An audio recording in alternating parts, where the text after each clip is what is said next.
دیکھیے اللہ تعالیٰ نے اولاً عالم امر کو پیدا فرمایا، کن فیکون، اور اس عالم امر میں اللہ تعالیٰ نے فرشتے اور ارواح انسانیہ کی تخلیق کی۔ الارواح جنود مجندہ، لشکروں کی شکل میں، آدم سے لے کر آخری انسان جو آئے گا دنیا میں قیامت سے پہلے، سب کی روحیں موجود تھیں، ہم سب موجود تھے۔ سمجھ رہے اس بات کو؟ تبھی اللہ نے عہد لیا تھا، الست بربکم قالوا بلی، کیا میں ہی تمہارا آقا اور رب نہیں ہوں؟ ہم سب نے عہد کیا تھا، یقین پروردگار تو ہی ہمارا رب ہے۔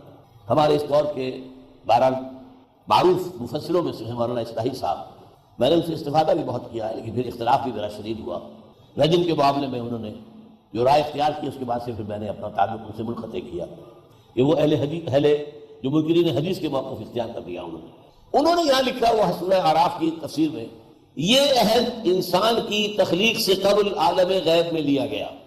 میں کہہ رہا میں نے کہا مولانا یہ جملہ تو محمل ہے، کیوں؟ میں نے کہا جو پیدا ہی ہوا اس سے عہد کیسا؟ یہ عہد انسان کی تخلیق سے پہلے عالم غیب میں لیا گیا۔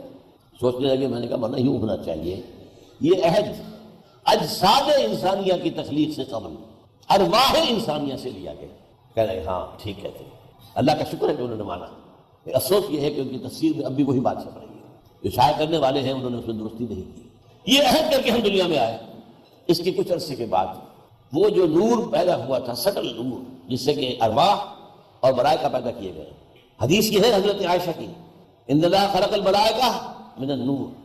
اس کے بعد بگ بینگ وہ آپ کو آج معلوم ہے، بہت بڑا دھماکہ ہوا، اور اس دھماکے کے نتیجے میں اسی نور میں ناری ذرات پیدا ہوئے ہیں، آگ کے ذرات، ٹریلین ڈگری فارن ہائٹ ان کا ٹیمپریچر، اور دوڑ رہے تھے، بھاگ رہے تھے، فوٹونز کہلاتے ہیں۔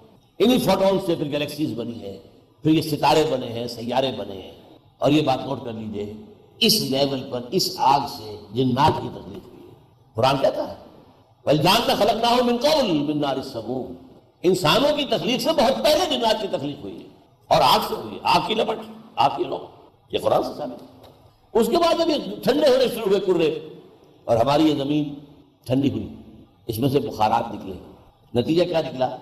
یہ فضا پیدا ہو گئی، گیسز اسی زمین سے نکلے ہوئے، اور نمبر 2 سکڑ گئی، کہیں اونچی کہیں نیچی، پھر ہزارہ برس تک بارش ہوتی رہی، اور یہ بڑے بڑے سمندر میں آ گئے۔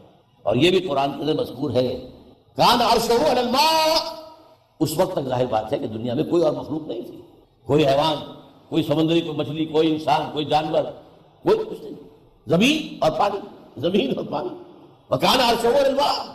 وہاں سے پھر انسان کی تخلیق کا عمل شروع ہوا۔ سائنس اور قرآن دونوں اس پر متفق ہیں کہ انسان پیدا کیا گیا مٹی سے، اس میں کوئی اختلاف نہیں۔ دی کرسٹ آف دی ارتھ۔ اب اس کو چھوڑ دیجئے کہ وہ کن مراحل سے گزر کر آیا، یہ کہ جو احادیث سے ہمیں کچھ معلوم ہوتا ہے کہ تمام جتنے بھی بر اعظم تھے ان سب سے مٹی لے کر اللہ نے آسمان پر پھر یہ کہ وہ گارا بنایا، اس گارے کے اندر پھر جب وہ کچھ مادہ ڈالا جو کہ آرگینک تھا، اس کے اندر جو ہے فرمنٹیشن ہوئی، تو قرآن کہیں کہتا ہے تراب، کہیں کہتا ہے تین، کہیں کہتا ہے تین لازم، کہیں کہتا ہے صلصال من حمأ مسنون۔ یہ 4-5 الفاظ استعمال کیے قرآن۔ بارہ اس کو چھوڑ دیجئے کہ سائنس کیا کہتی ہے، لیکن ایک بات یہ ہے کہ مٹی سے تخلیق ہوئی۔ جب یہ ہیولہ تیار ہو گیا آدم کا، جسمانی ہیولہ، تو آدم کی روح لا کر پھونک دی گئی، اور یہ آدم ہوئے اب علیہ الصلوۃ والسلام، یہ اللہ کے نبی ہوئے، اور ان کو اللہ نے زمین کی خلافت عطا کی۔ یہ چند باتیں جو ہیں، یہ چاہے آپ میٹا فزکس کی بات کہیں اس سے، چاہے ویلٹنشاؤن کی بات کہیں جرمنی اصطلاح کے اندر، یا جو ورلڈ ویو ہے اس کو کہیں، یا قرآن مجید کی حکمت کہیں، وہ جو مولانا روم نے شکوہ کیا نا، چند خالی حکمت یونانیہ، حکمت قرآنی آ رہا ہم بخواں۔ کب تک ہم یونانیوں ہی کے فلسفے کو پڑھتے رہو گے، ارسطاٹل کو اور پلیٹو کو اور پلاٹونائزم کو، ان کو پڑھتے رہو گے، کبھی قرآن کی حکمت کو بھی پڑھو۔ اور اس انسان کو اللہ تعالیٰ نے 2 علم عطا کیے، یہ اصل ہے بات کو سمجھنے کی۔ اور جہاں یہ ذکر ہے حضرت آدم کی تخلیق اور انہیں خلافت دیے جانے کا، سورہ بقرہ کا 4واں رکوع، شروع میں ایک علم کا ذکر ہے، وَعَلَّمَ آدَمَ الْأَسْمَاءَ كُلَّهَا، آدم کو سارے نام سکھا دیے اللہ نے۔ کیا نام کی چیزوں کے نام کو چیزوں کے ہوتے ہیں نا، میٹیریل تھنگس، اس کا کیا نام ہے، اس کا کیا نام ہے، میٹیریل ورلڈ جو وجود میں آنے والی تھی، اس کی تمام چیزوں کا علم آدم کو دے دیا گیا، لیکن دیا گیا کس شکل میں؟ جیسے آم کی گٹھلی میں پورا آم کا درخت ہوتا ہے تو صحیح نا، لیکن یہ وجود میں تو آئے گا، ذرا وقت لگے گا. یہ گٹھلی پھٹے گی، 2 پتیاں نکلیں گی، پھر وہ آگے پودا بنے گا، پھر کئی سال لگا کر وہ درخت بنے گا، پھر آم آئے گا نا. ایک عالم میں امر ہے، وہاں وقت کوئی نہیں لگتا. نو ٹائم انوالوڈ، انما امرہ اذا اراد شیئا فانما یقول له کن فیکون، نو ٹائم. لیکن عالم خلق کے اندر وقت لگتا ہے. رحم مادر میں بھی بچہ جو ہے 9 مہینے لیتا ہے تب وہ انسانی شکل میں آتا ہے. آم کا درخت بھی کچھ سال لے گا تب وہ آپ کو پھل دے گا. عالم خلق میں ٹائم انوالوڈ ہے. اور آسمان و زمین کی تخلیق 6 دنوں میں. ابھی دن کون سے؟ یہ تو ہم سمجھ نہیں سکتے. یہ دن یونیورسل ڈیز، ایک تو ہمارا جو ہے سورج کا، ہماری زمین کا ایک چکر جو 1 دن ہو گیا. لیکن یہ کہ اس پورا ہمارا جو ایک سلسلہ ہے سولر، اس پورے سولر سسٹم میں دن کو کیا ہوگا، جبکہ یہ پورا سولر سسٹم ایک چکر مکمل کرے اس کا 1 دن بنے گا. گلیکسی کا 1 دن کیا ہوگا اس کا آپ اندازہ کر لیجیے. تو قرآن اسی لیے کہتا ہے نا، اللہ کا عام دن جو ہے وہ 10,000 برس کا ہے، 1000 برس کا ہے، اور ایک جگہ 25,000 برس کا، 50,000 برس کا بھی. بہرحال اس میں جو تخلیق ہوئی تو پھر آدم کو ایک آنکھ تو یہ دے دی گئی دنیا کا علم حاصل کرنے کے لیے، اور دوسری آنکھ دی گئی وحی سے استفادے کے لیے. فَإِمَّا يَأْتِيَنَّكُم مِّنِّي هُدًى فَمَن تَبِعَ هُدَايَ فَلَا خَوْفٌ عَلَيْهِمْ وَلَا هُمْ يَحْزَنُونَ. یہ دو اللہ تعالیٰ نے علم کے شعبے انسان کو ابتدا میں دیے، اور ان دونوں کے ساتھ انسان نے قدم بقدم آگے بڑھنا شروع کیا. ایک طرف نبی آ رہے ہیں، اللہ کی ہدایت چلی آ رہی ہے، ہدایت میں ارتقا ہو رہا ہے، جیسے انسانی ذہن کا ارتقا ہو رہا ہے. کبھی انسان بچپنے میں بھی تھا ذہنی اعتبار سے، کبھی آخر جوان ہونے میں وقت لگا ہے اس کے. اسی لیے ہدایت خدا بندی پہلے دن مکمل نہیں دے دی گئی، نہیں، قرآن میں لا کر اس کی تکمیل کی گئی. الیوم اکملت لکم دینکم واتممت علیکم نعمتی، نعمت ہدایت میں نے اس کا اتمام کر دیا تمہارے اوپر. اسی طریقے سے انسان کے تمدن ارتقا ہوا. کبھی غاروں میں رہتا تھا، پھر قبائلی نظام بنا، پھر شہروں میں رہنا شروع کیا، پھر بڑی مملکتیں اور ایمپائرز کا دور آ گیا. اب یہ جو نظام چل رہا تھا، انسان سر پر ظلم کرنے والا بن گیا. بادشاہوں کے گلچھرے ہیں، ان کے محل ہیں، ان کے عیش ہیں، اور اس کی عیش کی بنیاد ہے وہ کاشتکار ہے، خون پسینہ ایک کر کے جو پھل جو حاصل کر رہا ہے فصل، لیکن اس کے بچے کے لیے کھانے کو نہیں ہے، اس کے بچے کے لیے فاقے عیش ان کے جاگیرداروں کے ہے، بادشاہوں کے. ان تمام کو دور کرنے کے لیے، ختم کرنے کے دین حق دیا گیا اور اس کی تکمیل کی گئی. الیوم اکملت لکم دینکم واتممت علیکم نعمتی ورضیت لکم الاسلام دینا. یہ تو ایک طرف ہو رہا ہے. دوسری طرف کیا ہو رہا ہے؟ سائنسی ترقی. آنکھ نے دیکھا، کان نے سنا، دماغ نے نتیجہ نکالا، اور نتیجہ نکال کر یہ جو کمپیوٹر ہے یہاں، آپ نے سینس ڈیٹا اس کو فیڈ کیا، اس نے پروسیس کیا، نتیجہ نکالا، میموری کے اندر ڈال دیا. اب میں سارے کمپیوٹر کی اصطلاح استعمال کر رہا ہوں. یہ بہت بڑا کمپیوٹر، بہت بڑا کمپیوٹر. اس کے بعد آپ نے مزید دیکھا اور مطالعہ کیا، غور کیا، اب اس کے بعد اور نتیجہ نکلا، اس کو پہلے سے کمپیئر کیا، دونوں سے ایک اور نتیجہ نکلا، اسے بھی میموری ڈال. رفتہ رفتہ انسان یہ بھی کیڑی کی چال چلتا ہوا یہ علم جو ہے، جو اصل میں اسماء کی شکل میں حضرت آدم کو دے دیا گیا تھا، لیکن اس کی ایکسپلینیشن کے اندر وقت لگا ہے. وہ آم کی گٹھلی کے آم بننے کے اندر وقت لگا ہے. پچھلے 200 سال جو ہے اس معاملے کے اندر انتہائی عجیب ہے.